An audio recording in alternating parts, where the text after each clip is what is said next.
Managing a small team or business comes with a unique set of challenges. With limited resources and manpower, it's easy for things to feel chaotic and out of your control. How can you, as a leader, accomplish your goals while keeping your team engaged, effective, and accountable? This podcast will give you practical strategies you can implement now to lead your team or business to reach its fullest potential. Welcome to the Organizing Chaos podcast with your host, Danny Coleman. Hey, what's going on, guys? Thanks so much for tuning in to another episode of Organizing Chaos, where we talk about small, practical strategies for small teams and small businesses. And today I have a virtual interview. It's with my buddy and our Facebook ads manager for one of the businesses that I work with, Nick Ercolano of Big Dogs Gotta Eat Media. And I'm really excited to have you on the show today, Nick. How you doing? I'm doing great, man. I'm pumped to be on the show. Anytime I can, make a little guest appearance on someone that I'm, friends with, as well as a work associate, I am more than happy to. And I know we're going to be talking about some interesting stuff. And this is, one of my passions that we're getting into today. So it's going to be a good time. Thanks for having me. Sweet. Yeah, dude. Thank you again for so much taking the time to do this. I want to kind of just start off with you talking a little bit about what you do, because I know you from the Facebook ad stuff that you do for the business that we work with. Oops, hit my mic just now.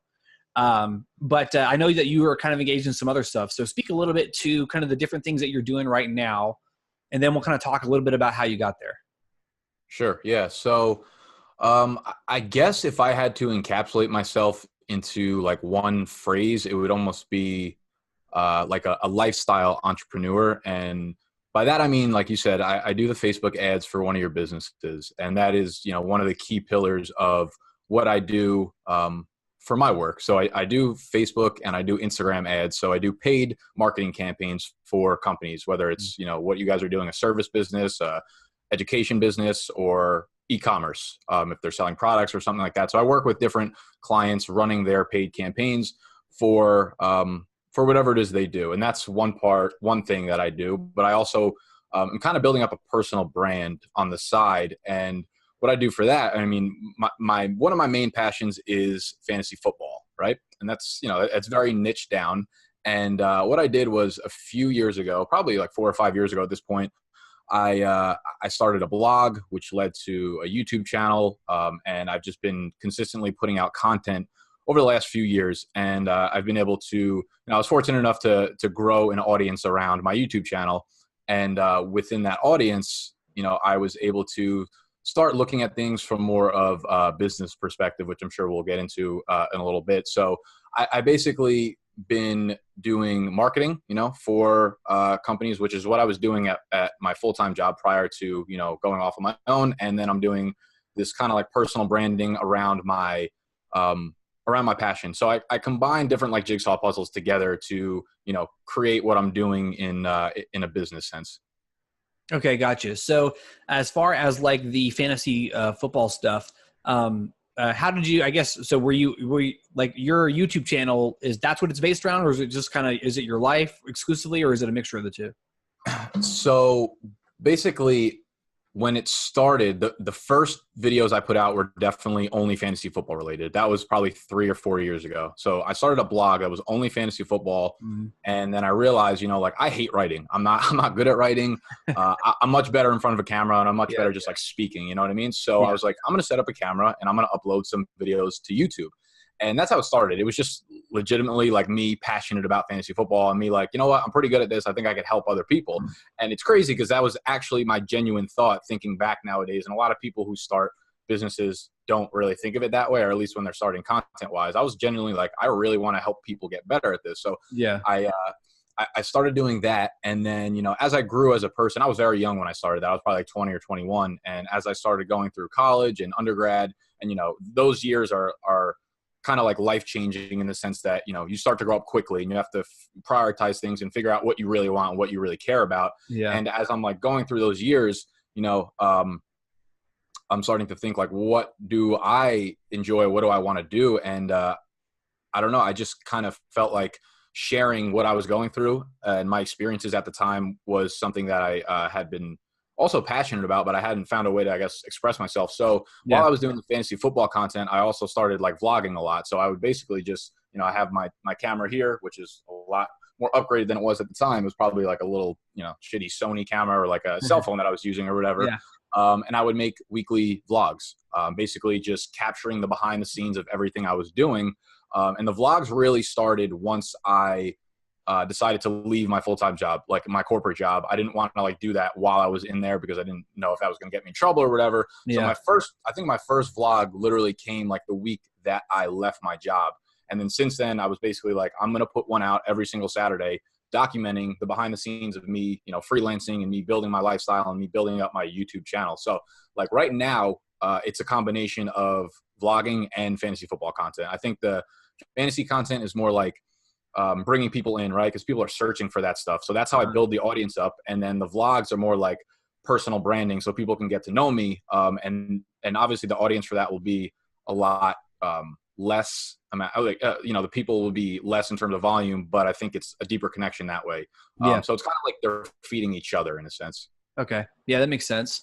So a consistent theme that I found with all these different interviews that I've been doing, whether there's someone who has an online business or a brick and mortar business, is there's the concept of minimum viable product. And it was literally just the, I don't have that information for the product. Calm down, Siri. Go ahead. They're always thinking business.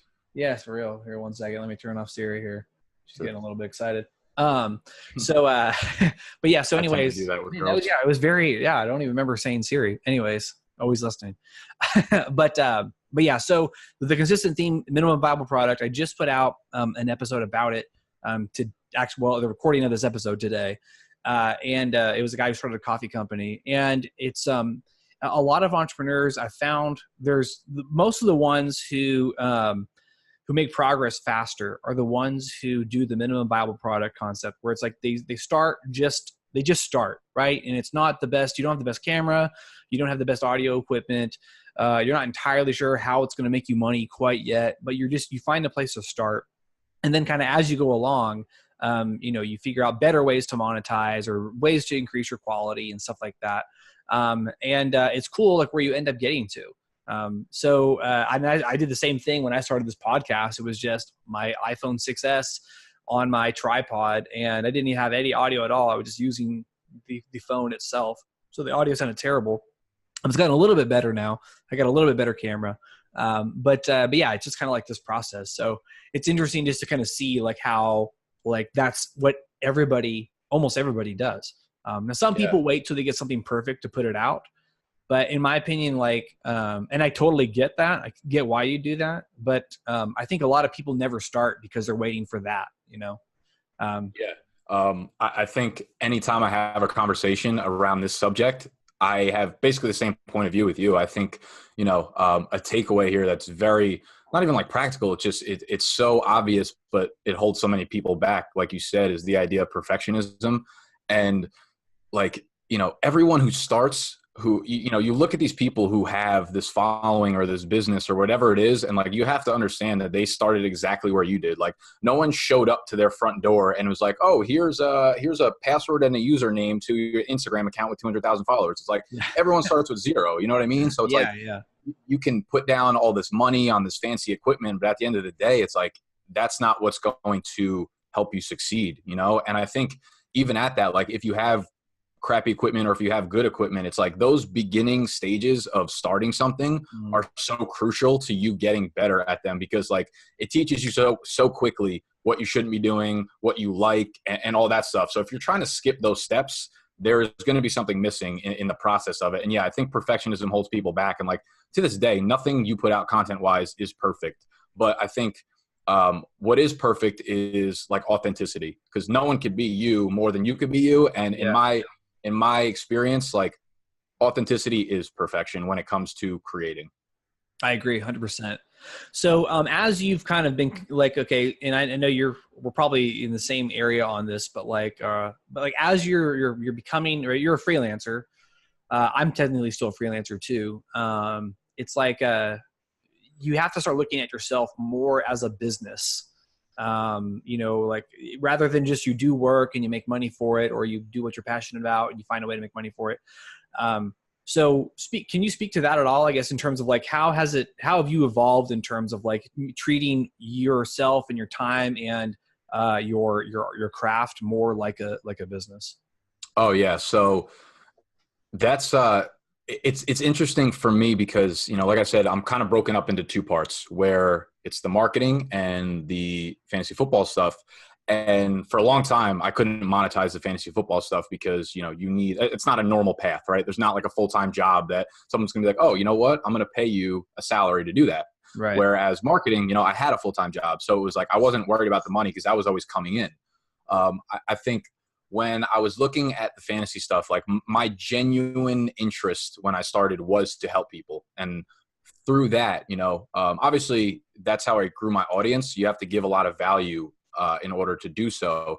And once I started growing my audience, right, it was like I started like maybe 3 years ago. And the first summer I put up videos, my channel grew from like obviously 0 to maybe 100 subscribers. And I was pumped about that. Yeah. The next summer, I think we grew from 100 to 500, and I was not putting out videos consistently whatsoever. They were, you know, maybe like 3 videos the first summer, 6 videos the next summer, maybe like 10. And I got up to like 500 subscribers, and I was like, dude, I've put out like no content. So this previous summer, not the one that just passed us by, but like a year and 4 months ago or whatever, gotcha. I was like, you know what? Like I see a lot of growth here. I'm going to kind of go all in on this and put out consistent content 3 times a week or whatever and see what happens. And throughout that summer, my audience went from like 400 or 500 people up to about 5,000. Wow. And I was like, yeah. And at that point I was like, holy shit, you know, there's something big here. There's like something that I could do in order to monetize my passion. And that was the first time. Once I saw those staggering numbers and I saw how quickly the growth went up, I was like, there's a legit opportunity here for not only to build my platform, but to make this, you know, a big part of my financial freedom goal. Cause that's, you know, at the end of it, that's the goal. So yeah. That first summer when I grew, basically what I did was offer a product. It was just like an online magazine I created.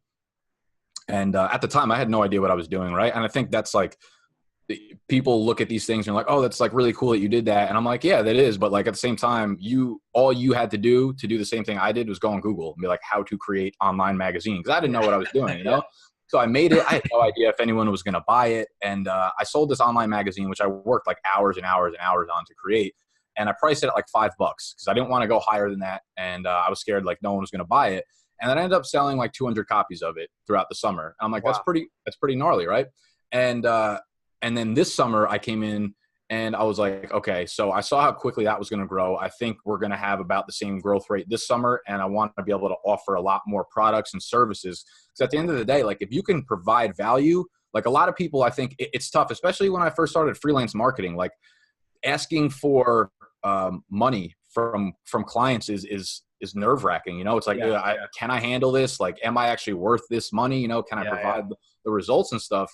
But what I've quickly come to learn is like people are absolutely willing to pay top dollar for the value that you can provide them. So if you're not offering your audience value, then you're doing them a disservice. If you think about it, like it's not like you're making them pay you money, but if you can offer them extra value, they're willing to pay for it. So this summer I offered, you know, not only the draft guide, which I 4X the price on. I went from $4.99 up to $20. Oh, actually 6X the price. So I went from $4.99 up to $30 for the draft guide. Gotcha. And instead of selling 200 copies, I was over like 500 copies. So the monetization got big.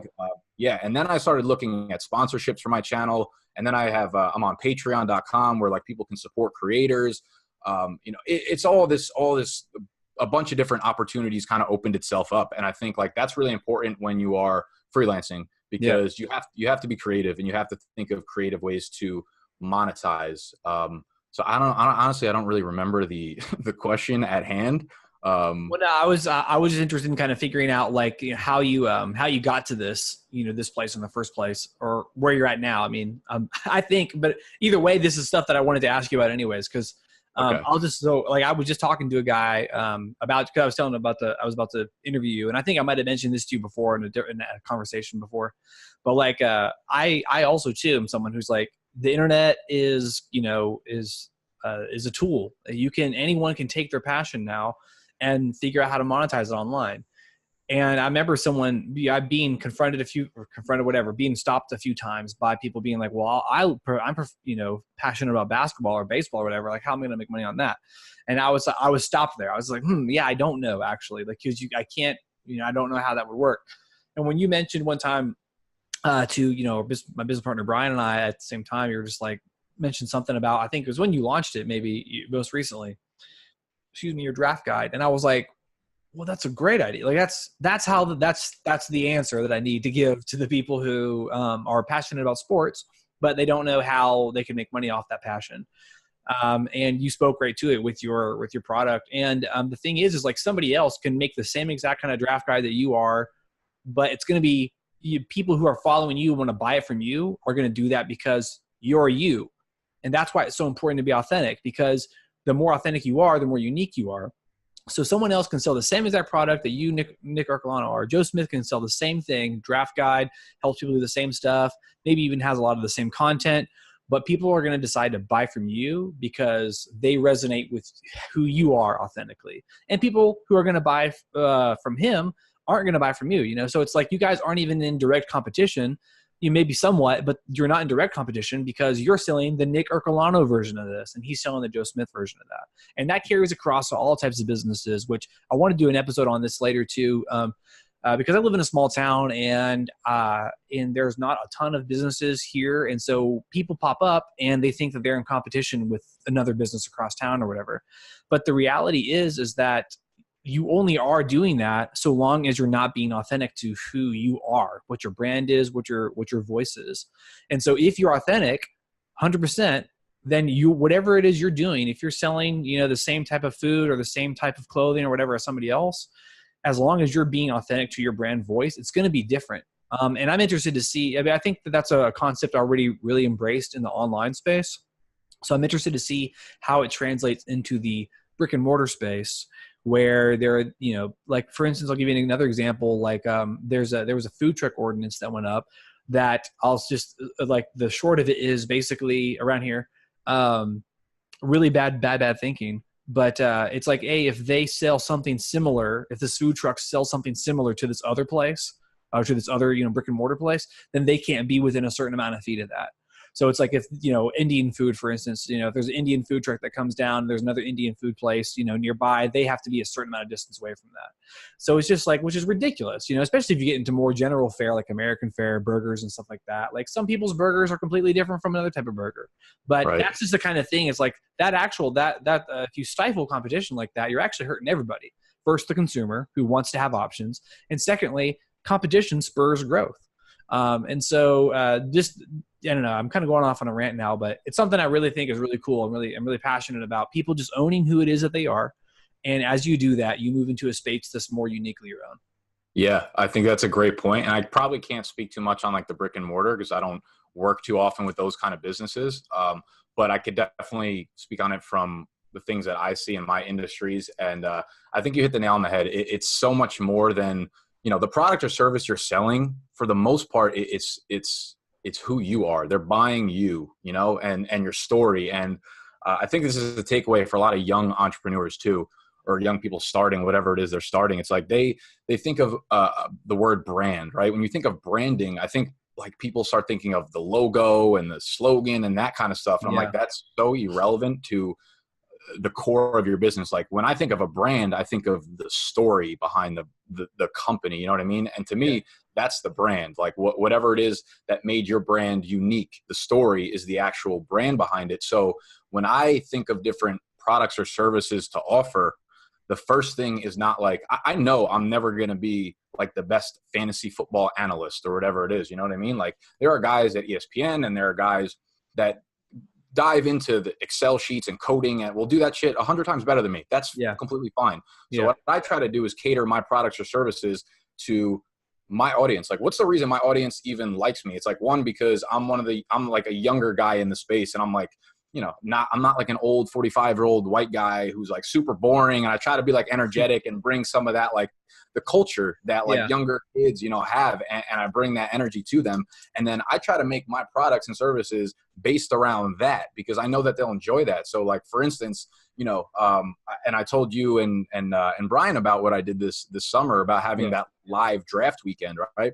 Where I had 9 of my subscribers come from all over the country. They flew in to New York City and we hung out for a weekend, right? We rented out an awesome Airbnb and we just hung out and we did a live fantasy football draft. And, they paid me a lot of money to do that. And at the end of the day, it was pretty much, they were paying for, I guess like an experience. An experience. Unique experience. Right. They were paying for the experience. And I think just the fact that like me showing off who I was personality wise made them comfortable and was like, oh, you know what? I could kick it with this kid for a weekend and this is going to be like a good time.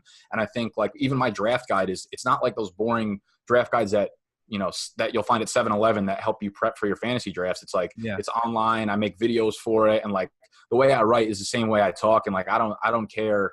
I don't care that it needs that people think it should be like politically correct. That is not who I am. And that's never how I'm going to sell things. You know what I mean? So I think when it comes down to it, it's like, you have to cater what you're selling to who you are and what the story behind your brand is. And it is tough, I guess, for brick and mortar in that specific like situation. But I think the way you can differentiate yourself is by, looking at the current landscape of marketing. And I think that it goes to, how you promote yourself on like social media and like where, what your stance in the community is and how you differentiate yourself. Like, it's not the old days where it's just like, oh, well, that burger is better than that burger, so I'm just going to go there every time. It's like, you can be so much more than just what your actual product is. Like your business is your brand, is your story. You get that out and then people will resonate with you.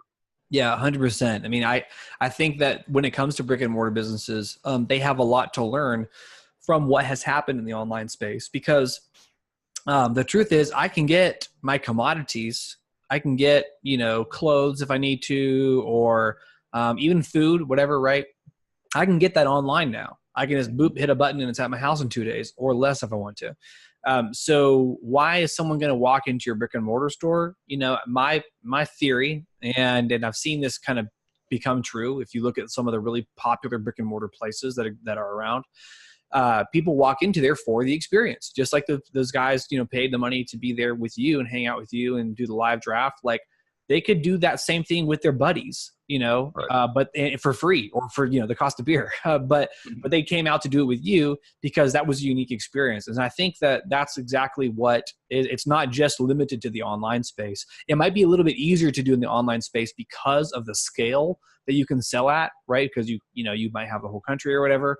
But I'm of the belief that still, when you live in a town where there's 50,000, 60,000 people or whatever, there's still a way for you to attract 1,000 of those people to be regularly visiting your store, who are going to be raving fans and who are going to be spending money with you on a weekly or even daily basis because they go in there, they know they're going to get a unique experience, and it's not going to be like something they can get elsewhere.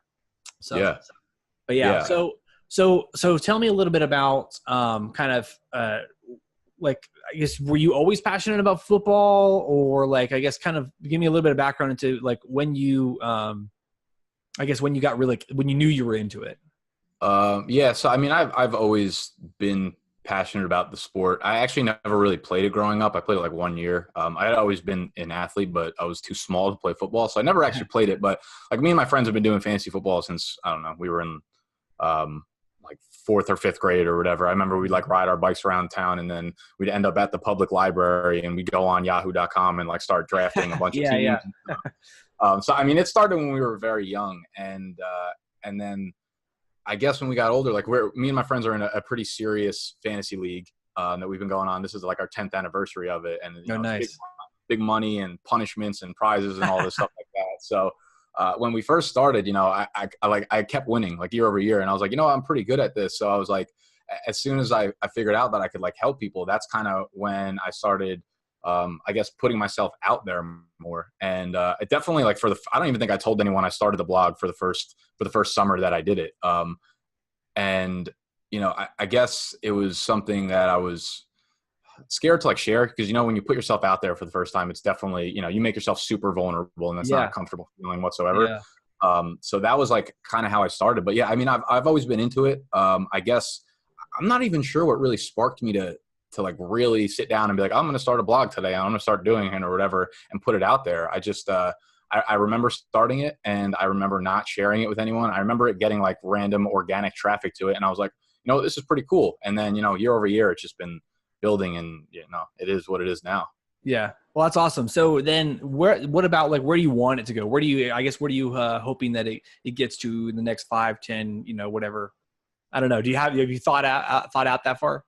I have, but it's really tough to pinpoint just because how quickly things in the online space move. Sure. Year over year, I've just been getting better and offering new products or services and stuff like that. It's hard to say exactly where I want to go, but I see some like pioneers in my industry kind of doing things that are very cool, and I think are kind of the future, and the future for a lot of different businesses and markets right now. And I think it kind of starts with the live draft weekend that I did this summer. And I think, something that I heard once from the CEO of a company called Boss Babe, she was talking to me and a group of other people who are starting their online presence basically. And she was like, guys, you got to understand that the purpose of building your online audience for a lot of you guys should be to bring them offline, right? Because that's where the real connection is. And that's where, one, people will, like you said, invest in experiences. So people are willing to put a lot of money down. That could be a big revenue driver for your business. People are, and those are the people that will be your core customers for whatever products you put out for a long time after that. So I think the future of what I'd like to do is definitely something more live and in person. So I want to keep building my audience, of course. And, we've been growing quickly. I think a goal of mine would probably be, I want to hit about maybe 50,000 subscribers at the end of next summer or the summer after that or something like that. I'm not too worried about the subscriber numbers, but I want to keep building a platform.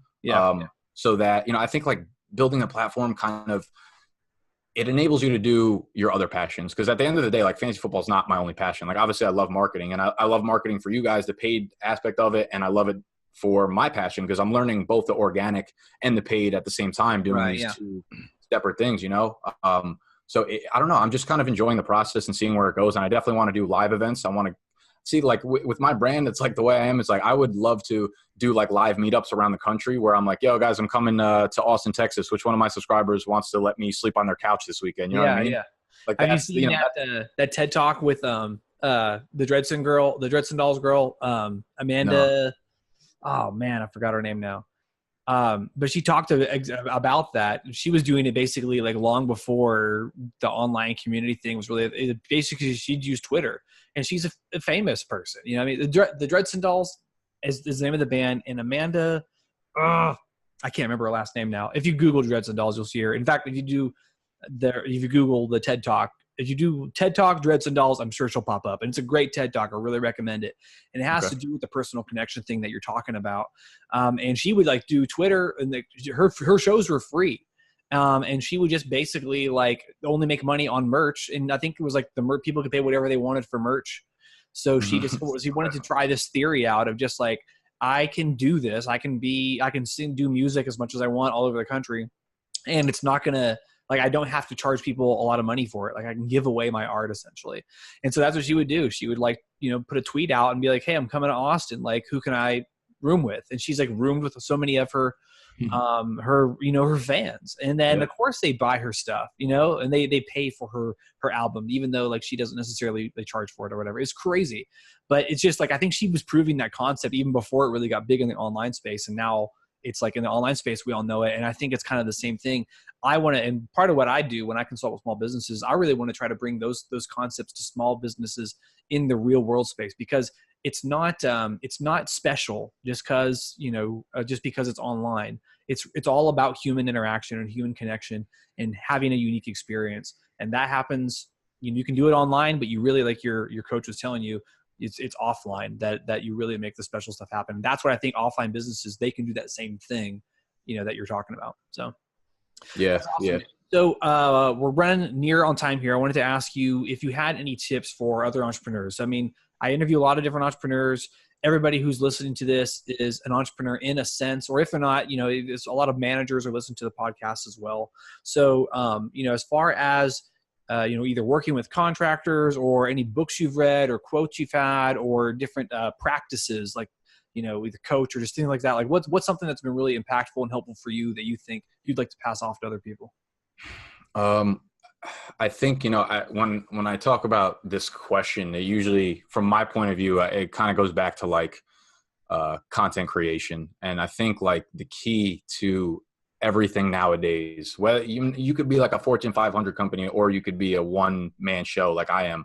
I think the key to growing your business, or, first of all, you got to be like self-aware and understand what you want. Like I have no desire to have $5 million in my bank account. I will be happy with a normal salary as long as I could do stuff I'm passionate about, right? I think it comes back to being self-aware, but I think you could make a living off of whatever it is that you're passionate about, your business. And I think it's centered around content. I think the way you build your audience through content is by giving out value. And I think value comes in one of three ways. I think it's a mixture of entertainment, information, or motivation. And I really can't think of like another way that value comes through that way, right? You can do one of the three, or you can have a combination of the three. So you have to figure out what it is. Like fantasy football is it's informational value, right? That's what people come to me for, and that's why they stay. If you think about any influencer or anyone you follow on social media, right, that you don't personally know, the reason you follow them is for one of those three reasons: entertainment, motivation, or information, right? It's subconscious. It's subconscious when you follow them, but that's actually the reason behind it. And I think once you figure out whatever value you're going to give out to the world, then you have to figure out where you're going to do it. And that also comes back to knowing, are you better on video? Are you better written? Are you better just through audio? And then once you figure out those things, that's where the social media platforms come in. And I think getting to whatever the new ones are, obviously like Instagram's been around for a while, but if you were the first one on Instagram, you're huge now. You don't have to be the best, but if you were the first, right? So I think it's a matter of knowing yourself, figuring out how you're going to give value, figuring out how you do that best, and then being first to market in one of the social platforms, right? And always just keeping your eye on that. So it's kind of like a linear path that you have to choose what you want to do and then do it. And then of course you have to stay consistent with it day over day, week over week, month over month, year over year. And you got to be good at it, of course, too. But if you're willing to put the work in, I don't see how anyone could really fail nowadays. No, I think you nailed it, man. That's perfect. Well, awesome, dude. Thank you so much for being on the show. It's been a real pleasure. Where can people find out more about you and either get in touch with you or even hire you for something? Yeah, so I would say the best place to reach me is probably just on my YouTube channel. It's just my name, Nick Ercolano. It's ERCOLANO. Or, my Instagram or Twitter is just at Nick_BDGE. So you can find me on any of those social platforms. And then my YouTube videos, all that stuff is in the description. So any of my videos, you can check it out there. Cool. Awesome. All right, dude. Thanks again for being on. Guys, thank you so much for tuning in. I appreciate it. If you have any kind of questions or comments, please let me know in the comment section on either on Facebook or YouTube, or if you're watching this. And then if you have any reviews, I prefer 5-star reviews, but I'll take whatever. Want that honest feedback. Those reviews really help me get my message out there. And then if you would like to be interviewed on my show, if you got something that you think you can share with the small business, which again includes solopreneurs like Nick and I, people who are, basically just one-man shows, even though we might have some help. We would love to have you. I'd love to have you on the show. Danny at DannyColeman.me is where you can email me. You can find me on Twitter and Instagram at I am Danny Coleman. Thanks again for tuning in. Thanks, Nick, for being on the show. See you guys later. Want more? Go to DannyColeman.me to download Danny's free small business hiring guide, which includes tips, templates, and tools, plus a step-by-step process you can use to find and keep high-quality employees for your small team or business.